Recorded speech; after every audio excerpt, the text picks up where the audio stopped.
Assalamualaikum warahmatullahi wabarakatuh. Kami dari kelompok 9 akan mempresentasikan hasil diskusi kelompok kami.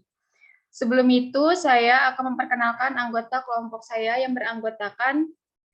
Yang pertama adalah Frida Erdinasari dengan NPM 2116-0110-04. Selanjutnya saya sendiri, Putri Septiara, dengan NPM 2116-0110-69. Selanjutnya Nimas Yuliana Sari dengan NPM 2116-0110-83. Selanjutnya Tria Arisandi 2156-0110-04. Selanjutnya Indira Mulyasari dengan NPM 2156-0110-15. Selanjutnya saya akan memaparkan materi.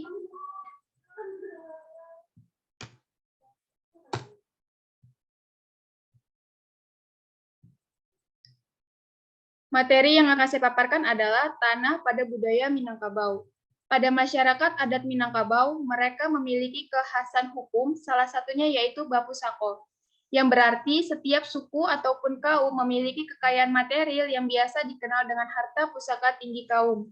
Salah satu harta pusaka tinggi kaum adalah berupa tanah. Menurut A.A. Nafis mengemukakan bahwa tanah merupakan tempat lahir, tempat hidup, dan juga tempat mati. Materi yang selanjutnya akan dipaparkan oleh anggota kelompok saya.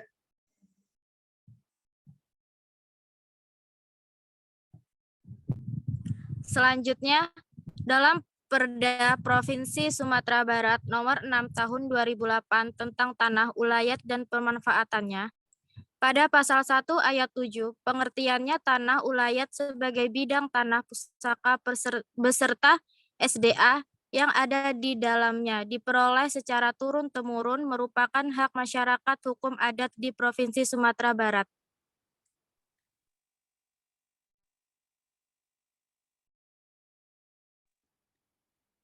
Selanjutnya, pada suku Minangkabau, tanah ulayat dibagi menjadi beberapa bagian, yaitu 1. Tanah ulayat rajo, yakni hak milik atas sebidang tanah beserta SDA atau sumber daya alam yang ada di atas dan di dalamnya yang penguasaan dan pemanfaatannya diatur oleh laki-laki tertua dari garis keturunan ibu.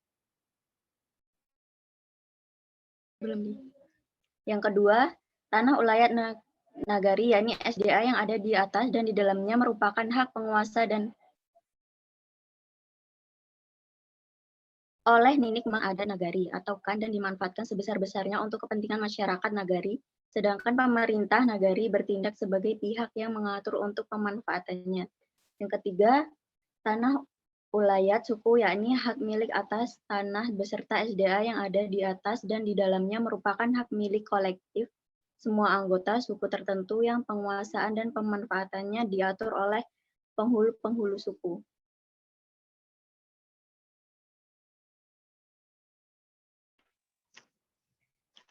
Selanjutnya, 4. Tanah ulayat kaum, yakni hak milik atas sebidang tanah beserta SDA yang ada di atas dan di dalamnya merupakan hak milik semua anggota kaum yang terdiri dari jurai atau parwi, yang penguasaan dan pemanfaatannya diatur oleh mamak kepala waris. Tanah ulayat kaum disebut juga dengan tanah pusaka tinggi dan berfungsi sebagai lambang ikatan kaum bertali darah supaya terus terbina sehingga pusaka ini menjadi harta sumpah setia. Sebagai jaminan kehidupan kaum, terutama yang berkaitan dengan kehidupan agraris, anggota kaumnya, dan sebagai lambang kedudukan sosial untuk kegiatan kemaslahatan kaumnya dan masyarakatnya. Dengan ini, tujuan tanah ulayat kaum yakni untuk meningkatkan ekonomi kaum dan anggotanya, sebab dengan adanya tanah ulayat kaum tersebut dapat dikelola dan dimanfaatkan oleh anggota kaum.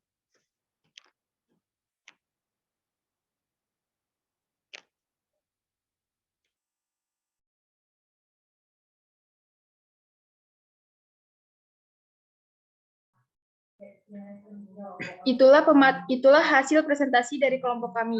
Apabila ada kekurangan, mohon dimaafkan. Wassalamualaikum warahmatullahi wabarakatuh. Waalaikumsalam warahmatullahi wabarakatuh.